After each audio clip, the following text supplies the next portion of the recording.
It's my great honour to welcome you all. It is a very prestigious award. It means the world to me.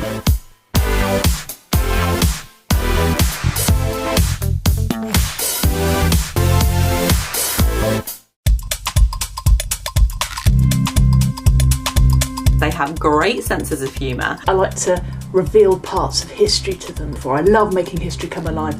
They are some of the best people that you can come across. To help them open their hearts. I always come back to this quote. How can we be role models to learners if we're not learners ourselves? It's quite useful to get out of our bubbles, not our COVID ones, and sort of see what else is out there. By sharing best practice, we can see the whole picture. We can see what really matters.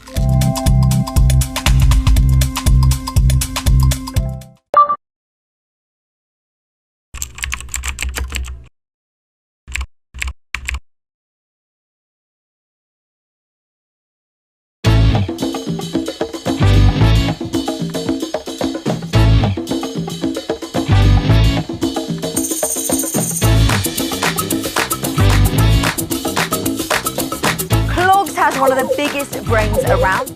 It's easy to forget how much has to happen behind the front line.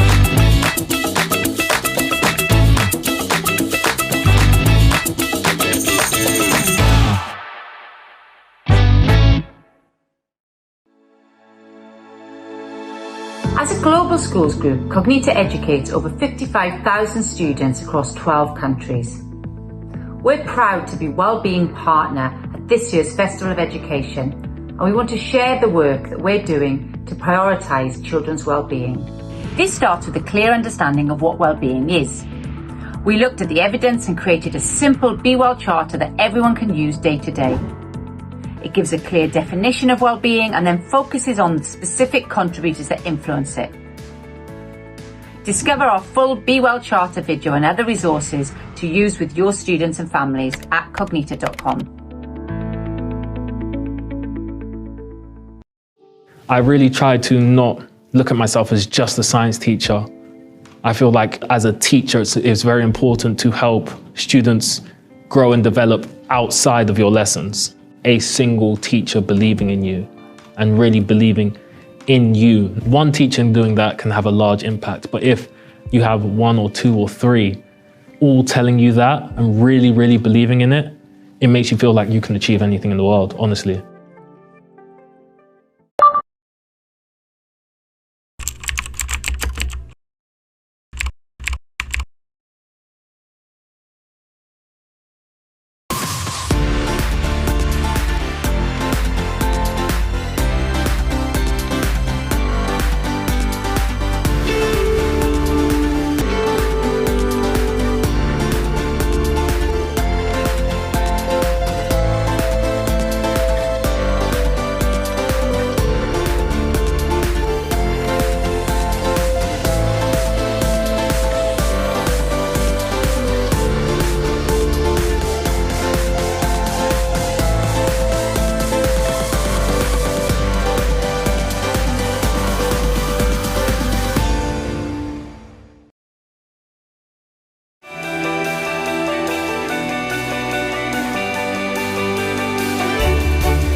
Welcome to this Festival of Education keynote session, part of the annual Festival of Education, taking place online from the 16th to the 30th of June. This year's festival is free for all teachers and educationalists across education in the UK and beyond. This has only been possible thanks to the support of our incredible partners. A huge thank you to our headline partner, Pearson, our festival partners, BBC Bitesize, Cognita and Teach First, our literary festival partner, Bloomsbury Publishing, and our organising partner, Wellington College, the home of the Festival of Education.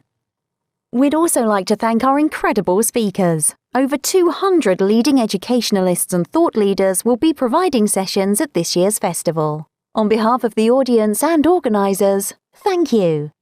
It's time to sit back and get set for our upcoming keynote session. If you wish to ask a question during this session, please head over to our Slido page to submit questions and vote for your favourites. Enjoy this Festival of Education keynote session.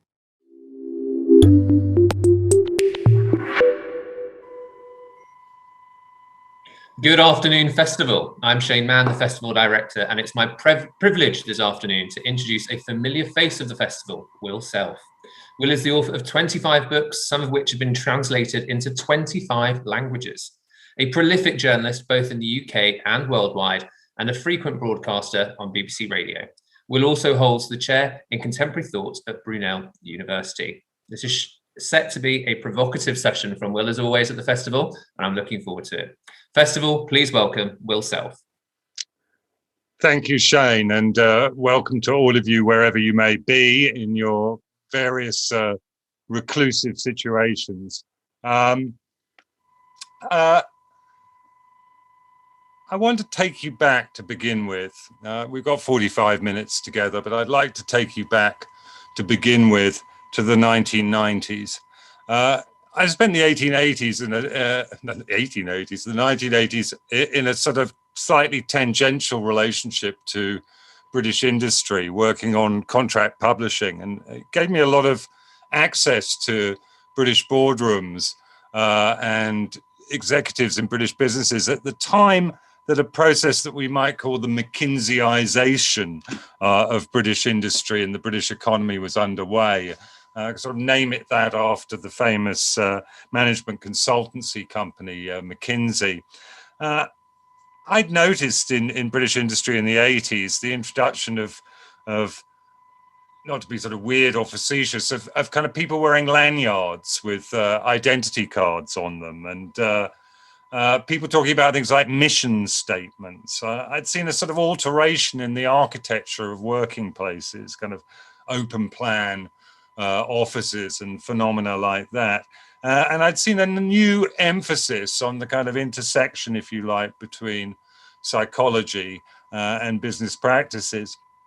What I saw in the 1990s, when my older children, who are now in their late 20s and 30s, were entering secondary education, was the importation of some of these phenomena into secondary schooling. I remember going to a meeting with my daughter's headmaster at a large London comprehensive, and him talking in terms of the school's mission statement.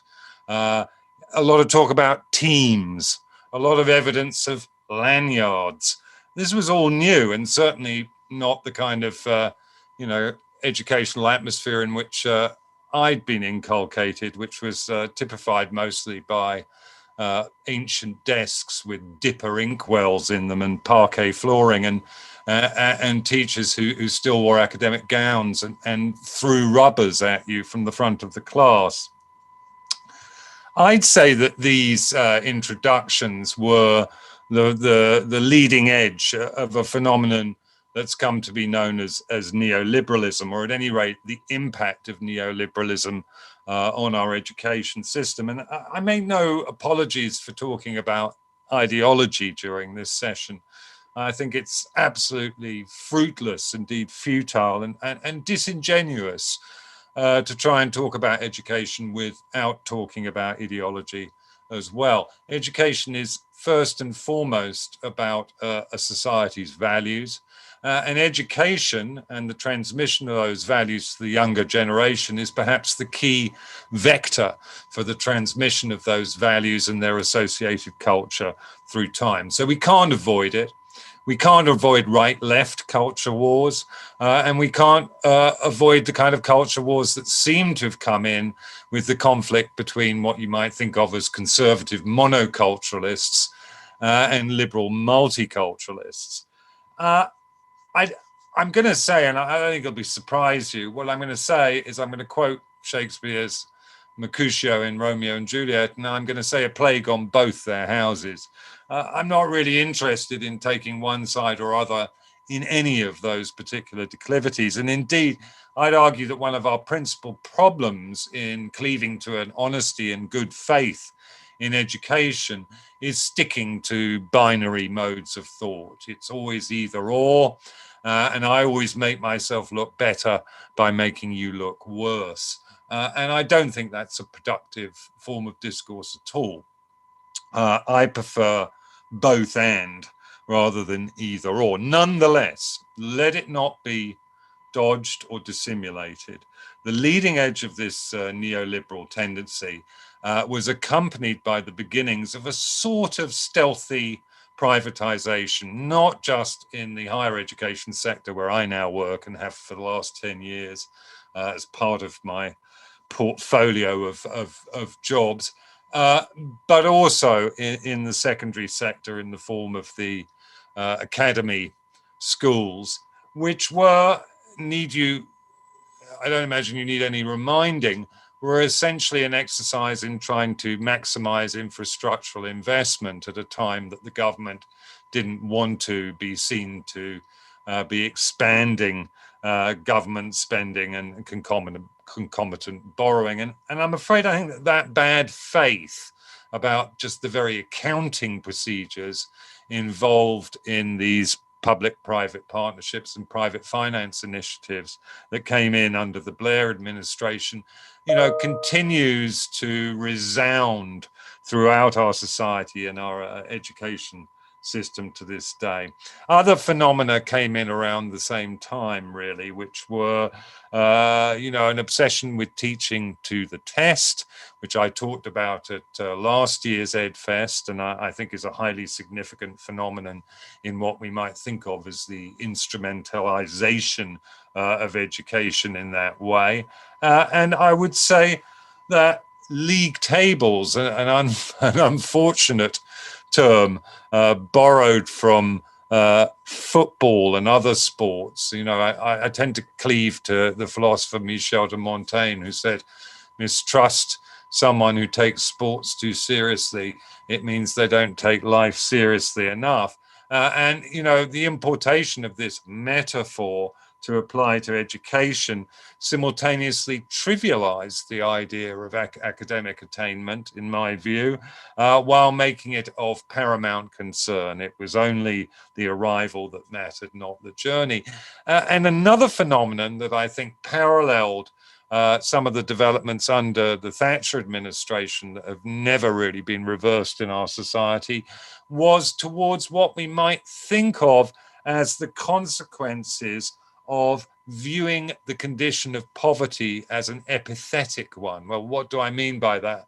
And that is the idea, and I think it is a part of Thatcherite ideology that has not been significantly rebutted right up to the present day, is that people are poor through their own fault and by reason of bad character.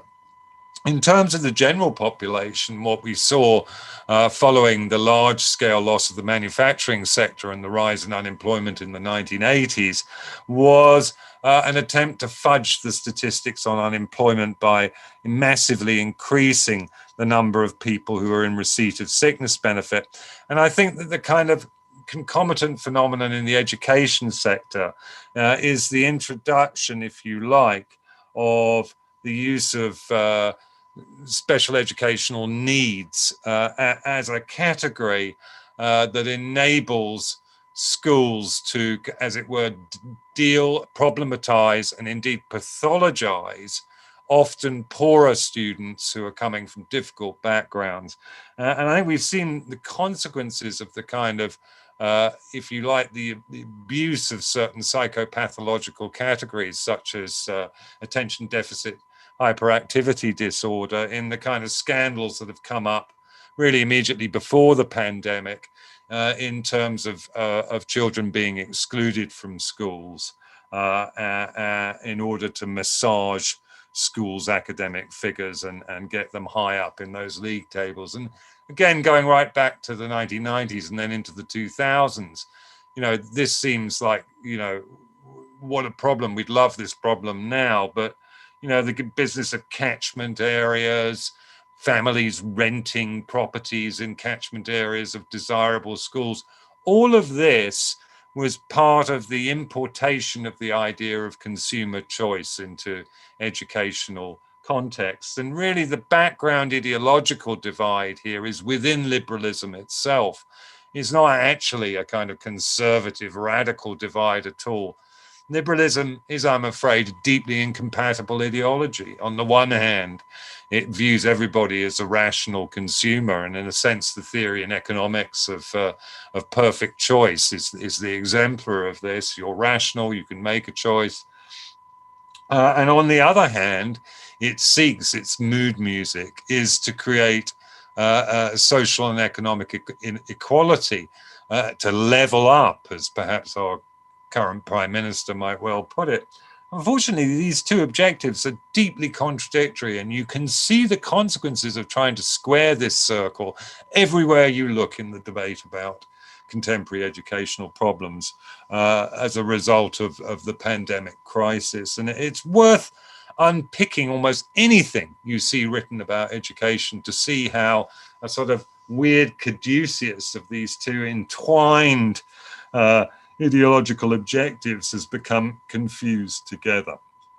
All of this was in place before what I think of as year zero for contemporary education, the most significant date of the last quarter century, which is 2004, when we saw the rollout of wireless broadband connection across the country.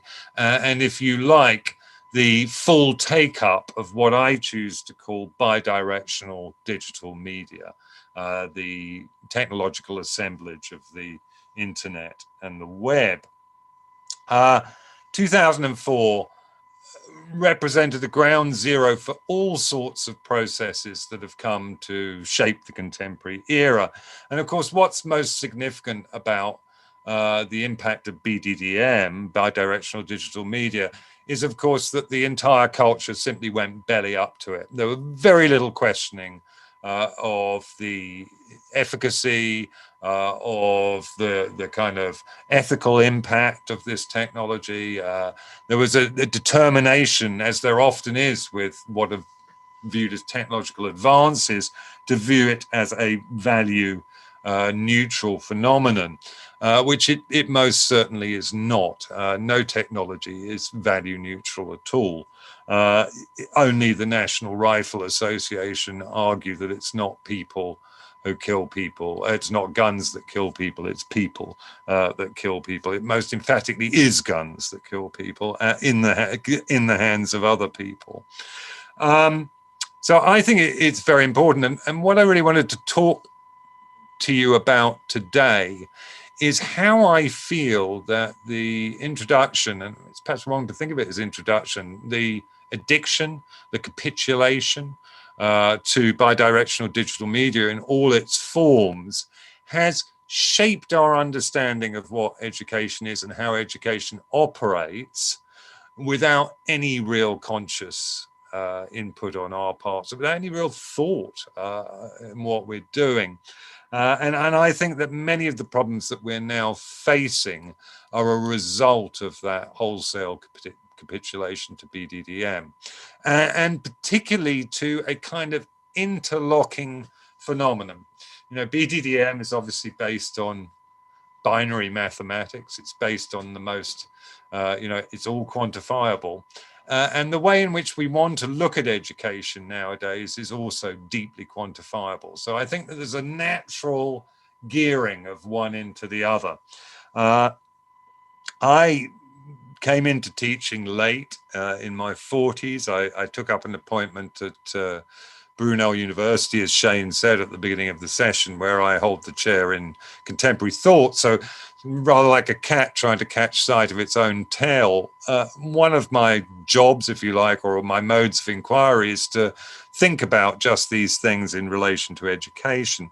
I have to say, you might be sitting there thinking, well, we're secondary teachers or primary teachers. What is our concern with higher education? Well, I think, at cause de la crise, we've seen a complete, again, interlinking and interpenetration of the two sectors. And, most notably as a function of the proroguing of examination results, GCSE examination results last year and this year, and their substitution, the substitution for these grades of anticipated or estimated grades awarded by you, the teachers. And I'm going to return to this, but I want you to kind of hold it in your minds, because I think what has happened really is, in a sense, the higher education and the tertiary and secondary and primary sectors have never been more closely bound up with each other and each other's fate. I have to say, when I went to teach in 2010, the first thing that shocked me was quite how low the academic requirement was for running a 14-week module. So you're running a 14-week module, perhaps 3 hours of contact time a week. So that's 3, that's over 50 hours of contact time, plus office hours, informal periods, making yourself available to students. What you expect back from the student from that, I had a colleague early on who was showing me the ropes. I said, well, what about, what are we setting these students? What have they got to do? I said, well, what should we give them? 4 or 5 essays throughout the term? And he said, well, you can do that if you like, but what you'll find is that you can't get any students for the course at all. So this phenomenon by 2010 was already absolutely in place, which is about the time the implementation of the Brown Review and reforms in higher education was about to happen. So this kind of drive to the bottom, in essence, in academic requirements for courses was already in place. The standard academic requirement at my university is 2 essays max for a 14-week module, okay? Max 2,500 word essays, and that's at level 1, 2, and 3. Now, to my way of thinking, this simply isn't sufficient to show the amount of engagement. I mean, some people might argue there's an institutional problem here, that academics are offering such low academic requirements for passing courses because they don't want to do the marking because they're already pressured. And, I may have some time to get on to that. I acknowledge that many, particularly junior academic staff, are now working on effectively 0 hours contracts. So they're in the same sort of position as other people in the gig economy. So there's not a lot of incentive there for an academic to want to mark more. And anyway, these so-called HPLs, hourly paid lecturers, who have to do a lot of the grunt work of marking, are now assigned maybe 2,000, 2,500 essays an hour to mark. So a student is getting 20 minutes spent on half their academic requirement, 40 minutes on their whole academic requirement. In line with what I was saying about the use of special educational needs in the secondary sector. In the tertiary sector, we have what are called student profiles that come around. And essentially, these are a whole range of issues that students may have that get them some sort of free pass, further free pass in terms of that academic requirement. All of this, I think, is a consequence of the Blair government's stated aim of putting 50% of the population through tertiary education, and through a particular form of tertiary education, and through a university education. And I'm going to say the heretical thing. I'm not sure that we need to have 15 million arts and humanities graduates at any given time in this country. I'm not sure that these kinds of paper-based degrees are really of interest or part of people's personal, cultural and social development necessarily.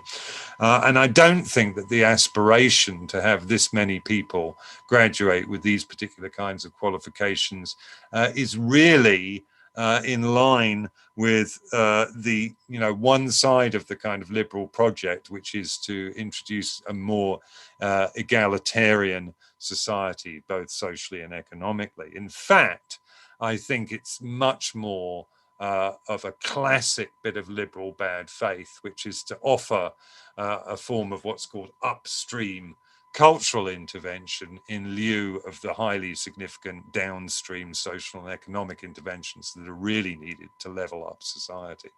And I think it's been a problem on both left and right to imagine that by, a kind of Kulturkampf, as you call it in German, practice through education, that you can secure your own ideological aims. That being said, what I found in higher education, even in 2010, was at least while the NSS, the National Student Study, was coming in at that time, it hadn't reached the evolved state that it has now. And now the NSS, which remember is run in fact by the Students' Union, is greeted by the university administration as some kind of bizarre ceremonial or kind of potlatch that the academic staff have to engage in. We're required to drum up, try and get our students to fill out the NSS in almost every session for a term.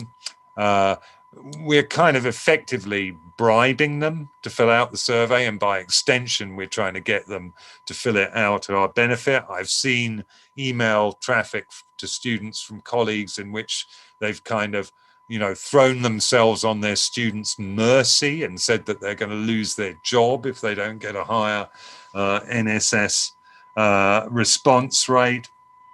And, along with this, emphasis on the NSS, the use of student profiles to give people a free pass, came what I would say was a completely unthought out introduction of bidirectional digital media to higher education itself. And this took, most notably the form of allowing for the complete digital submission of coursework. Now, I don't really want to go into all of the cognitive science that lies behind a critique of screen-based reading and writing as against analog reading and writing, but the evidence is there. I don't think it's altogether conclusive, I may say.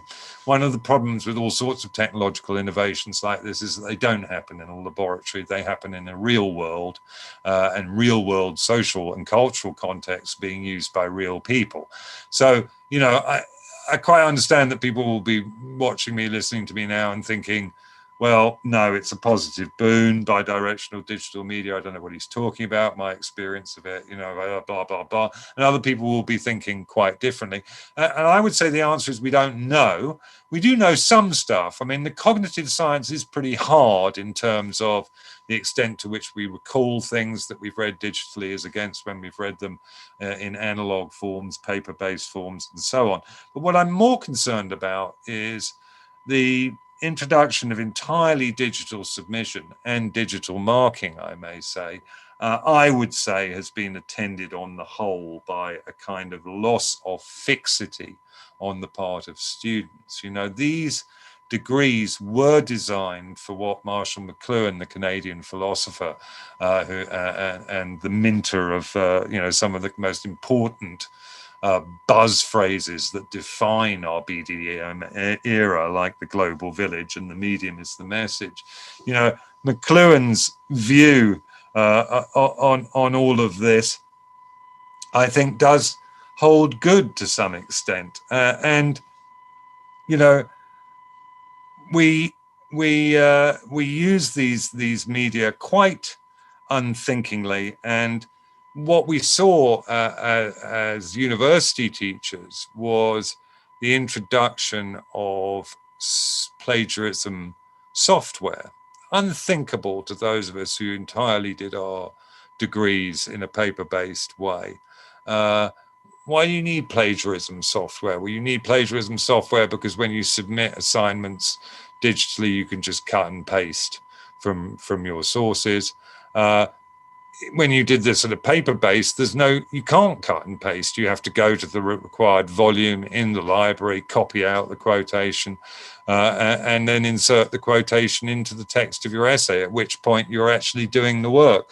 So in other words, the analog form of scholarship was scholarship, whereas, of course, we get this kind of disorientation within the realm of knowledge itself, and within the kind of rapidly multiplying virtual world of digitized texts, we have this disorientation. So we have to have this plagiarism software. The marking system at my university is called WiseFlow, which I joke to my colleagues who don't seem to find it funny, is one of the great oxymorons, probably to rival military intelligence, because it's neither wise and nor does it flow. It's beset by any number of problems. And I think that this capitulation to digital media, and particularly, obviously, I'm primarily invested in literature. I teach a course at Brunel called Psychogeography, which I'll come on to, which is really a course in practical philosophy. But I teach literature, or have taught literature quite a lot, so I'm aware of that. The Brown reviews, of course, are the signature eruption of neoliberal thinking into higher education. And in order to cope with the fact that Brown had made it possible for every university to charge their own fees, and every single university then charged the same maximal amount, because of course the creation of the market was unrealistic given the fact that consumers weren't in any sense, students weren't in any sense free to make the choice in quite the way that people imagined. Because you don't have to go into the baker and tell them what A levels you've got before you can buy a sliced loaf. So it's not really like that. The introduction of the Brown Review reforms led inexorably, in my view, to a phenomenon that harmonizes beautifully with all the other quantitative metrics that seem to dominate education at the moment, which is grade inflation. Whisper it not, shout it to the trees. It is acknowledged, but do people really see the consequences of this? Every independent body that studied the rate of grade inflation in the higher education sector in Britain has pointed to a figure of around 25% over the last decade since the Brown Reviews. Okay, so what does that mean?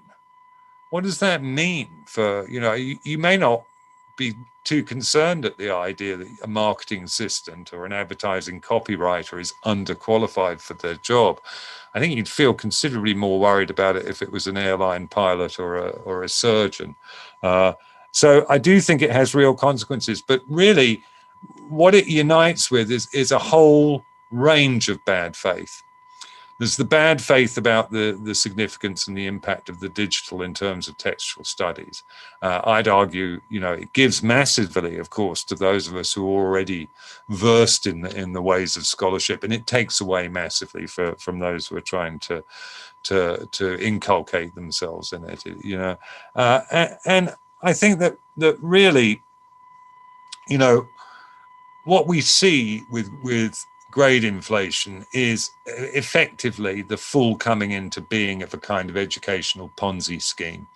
What do I mean by that? Ponzi scheme is a pyramid selling scheme in which, in order to increase profits for investors, the entrants to the scheme are basically robbed blind.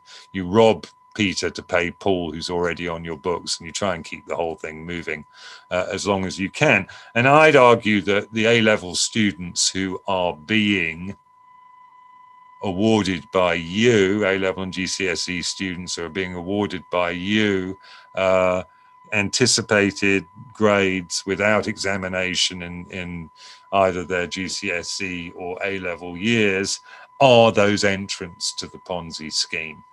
They're basically last year, I know you're all bitterly familiar with this, and yes, I understand that, metrics and algorithms had a bad name last year, and yet they had a good name. Where would we have been without them, and without Professor David Spiegelhalter willing to tell us about the consequences for our collective behavior if he didn't have his algorithms and his metrics to work with?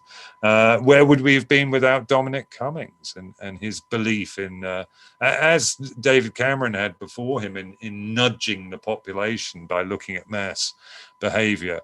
So, the crisis was a good time for all of these phenomena to come together. And indeed, arguably, the pandemic is a function of all of these phenomena. It's a function of a kind of mass society in which people have information drawn on anticipated projections of their behavior that then acts in a feedback mechanism to kind of create and overheat certain tendencies in their behavior anyway. Basically, when the metric that had been devised to award A-level and GCSE results was seen to be disfavoring to students from socially and economically disadvantaged backgrounds, the response was to massively inflate grades for A-level and GCSE students, well, A-level students in particular, because at that point, the universities, of course, would have been stuffed in terms of their financial models if they didn't have enough of these somewhat queered consumers to come up to university last year in the autumn. So at that point, I would say, all of us who teach in the tertiary and the secondary sectors became part of the same gig, really. We're involved in the same gig. And of course, we were match fit for the pandemic anyway. We were already risk averse. We'd already moved all sorts of stuff online without really thinking about the consequences. I mean, just to give you one small example with online teaching on Wiseflow, before a student would have to read through their whole essay, hold their essay in their mind, and then relate your feedback, which would take the form maybe 500-600 words of written feedback, to their own paper. They had to perform a compare and contrast exercise in their head. On the screen, they just have to look at a highlighted comment and read the remark. I wonder if they ever often do. I think most of my students, by the time they get to their third year, given that they didn't really want a kind of paper-based degree course anymore or any of this, just look at the bottom line and carry on, because they certainly have been sold the idea that their courses must be employable. It's no good, the editorial writer in The Guardian at the weekend who was, as it were, trying to smack Gavin Williamson over his remarks on English literature and language. It's no good, these editorial writers complaining that politicians like this are, I think the phrase was galloping instrumentalization they're involved in. The thing is, people have been involved, including people on the left, including people who supported the Blair regime, in this galloping instrumentalization for a very, very long time indeed now. But as I say, we were match fit for the pandemic. We were risk averse. We'd gone belly up to BDDM already. We were absolutely primed to sit alone in a room looking at a computer screen. And indeed, that's of course what happened. Two things happened: massive grade inflation in the secondary sector and huge amounts of isolation and screen-based learning, allegedly. The complaint about internet poverty for poorer students, again, in my view, it's in bad faith. The truth of the matter is, why wasn't there a kind of nationwide campaign in the spring of last year to seriously consider what we would need to do in the summer if the pandemic persisted, in order not just to educate our children with a view to what kind of use our economy can make of them in the future, but to genuinely educate them in a culture in which we don't believe all cultural and social capital is just equivalent to financial capital. I think what we needed to do was to get out there in the open air, teach some summer schools. The course I ordinarily teach at Brunel, I teach in the open air and on foot. I move students around because, frankly, they're often really scared to go out now. Again, the kind of interpenetration of bidirectional digital media. I take as a kind of metonym for all of this, or a synecdoche, the way in which people use Google Maps to get around. Google Maps, unlike an old paper map, just gives you absolute location via signals bounced to the 32 orbiting GPS satellites, but it gives you no orientation. Even using a paper map, you have to place yourself on the map. You have to try and understand what the things you can see around you are in relation to the map. And I would argue it's the same intellectually. The capitulation to bidirectional digital media is giving us a kind of unanchored generation who is unable, as Nicholas Carr says in The Shallows, to develop the kind of schemata that enable them to analyze all kinds of data on the hoof. So there we see it. I suggested to my colleagues that we do this. They absolutely ignored me, administration and peers as well. It simply wasn't in their playbook. And I'd argue that's because of this quantitative tendency in education that's been brewing since the 1980s and 90s, this desire to quantify everything. And I've still been unable to teach in person. I would argue that it would be completely safe. I understood the pandemic already. But of course, hoisted by their own petard of consumerism, the administration were facing the problem that students had to be offered the same thing, and therefore the gold standard had to be online teaching. I have to say, I didn't find online teaching quite as awful as I thought it would be. Here's why.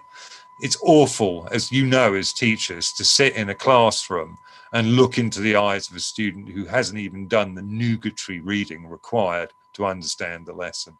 What a relief to just have a little blank screen with a line across it and a microphone off. Basically, the students who don't want to participate, who haven't done the reading, do not enter your psychic terrain. And you end up, I'm afraid, in a rather delusional state, only addressing students who are prepared to respond in class and are prepared to do the work. So, yeah, a bit of a relief teaching on Zoom in that way, but I would argue a bit of a disaster as well.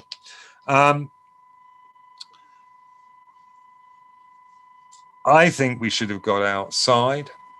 I think we should have used the world itself as its own heuristic, its own interpretive device.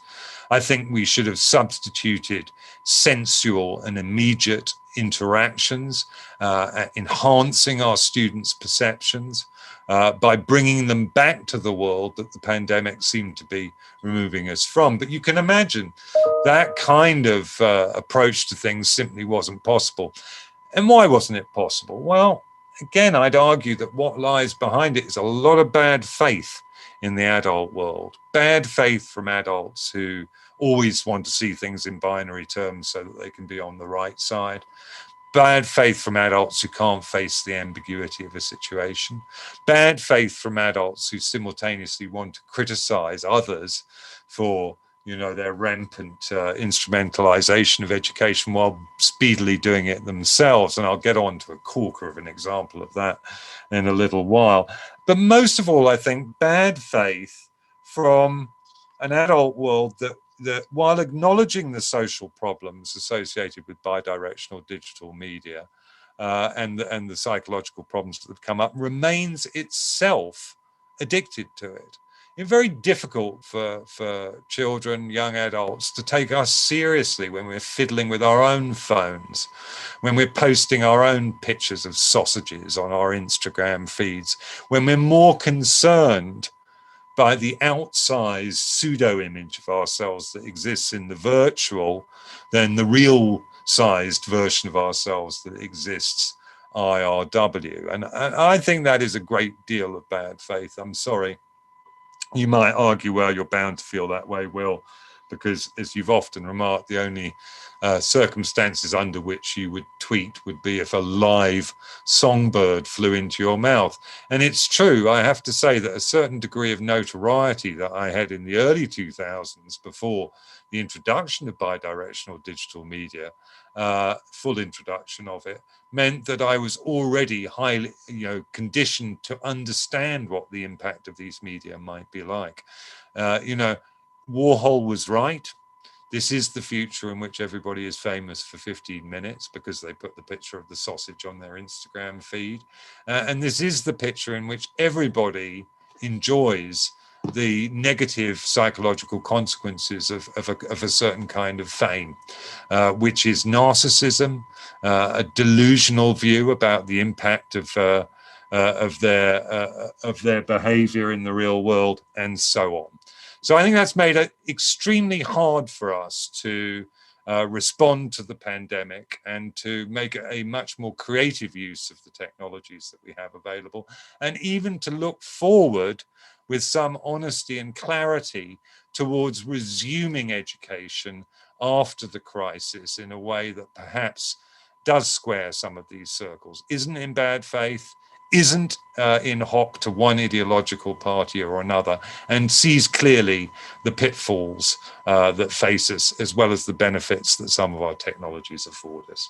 Okay, that's what I have to say on the subject. It's been a pleasure talking into, I wouldn't say into dead air. I can feel the pressing pullulation of your psyches out there. Thank you. Will, thank you so much for that. Really, really appreciate it. We technically have run out of time, but I just want to ask you one sort of quick question, I guess.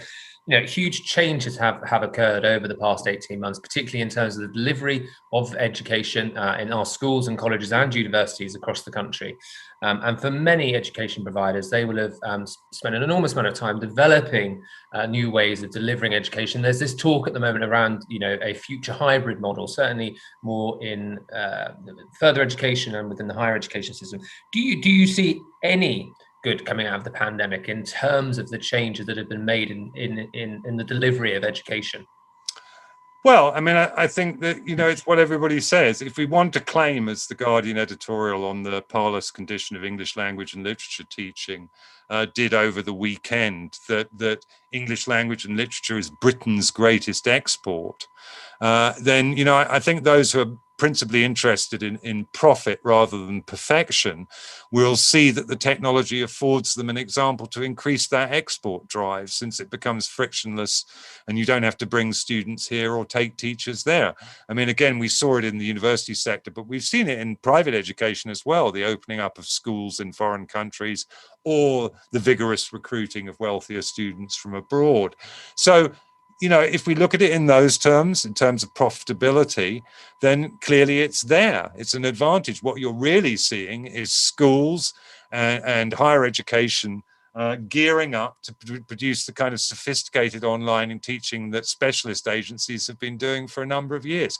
Is that what we want?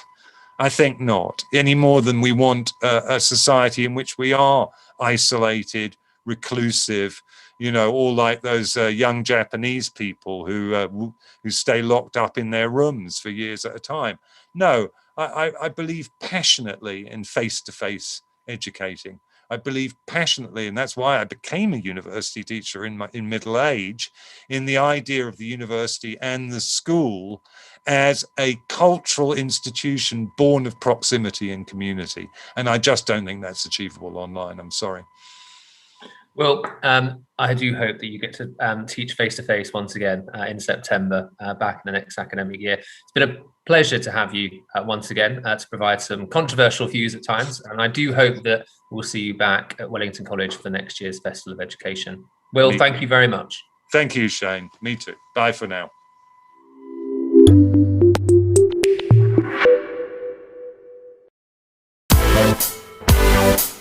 It's my great honour to welcome you all. It is a very prestigious award. It means the world to me.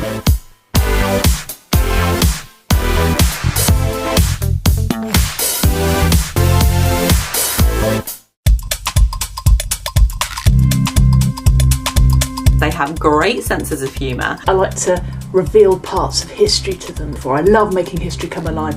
They are some of the best people that you can come across. To help them open their hearts. I always come back to this quote. How can we be role models to learners if we're not learners ourselves? It's quite useful to get out of our bubbles, not our COVID ones, and sort of see what else is out there.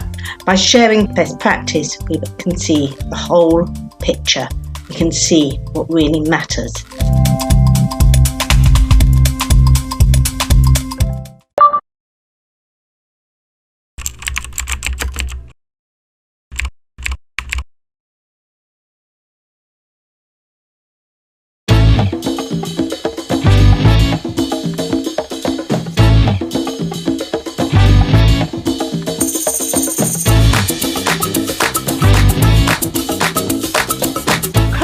to one of the biggest brains around.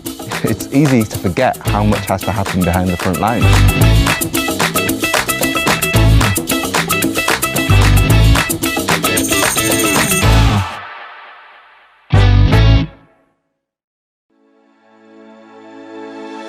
As a global schools group, Cognita educates over 55,000 students across 12 countries. We're proud to be Wellbeing Partner at this year's Festival of Education, and we want to share the work that we're doing to prioritise children's wellbeing. This starts with a clear understanding of what wellbeing is. We looked at the evidence and created a simple Be Well charter that everyone can use day to day. It gives a clear definition of wellbeing and then focuses on the specific contributors that influence it. Discover our full Be Well Charter video and other resources to use with your students and families at cognita.com. I really try to not look at myself as just a science teacher. I feel like as a teacher, it's very important to help students grow and develop outside of your lessons. A single teacher believing in you and really believing in you. One teacher doing that can have a large impact, but if you have one or two or three all telling you that and really, really believing in it, it makes you feel like you can achieve anything in the world, honestly.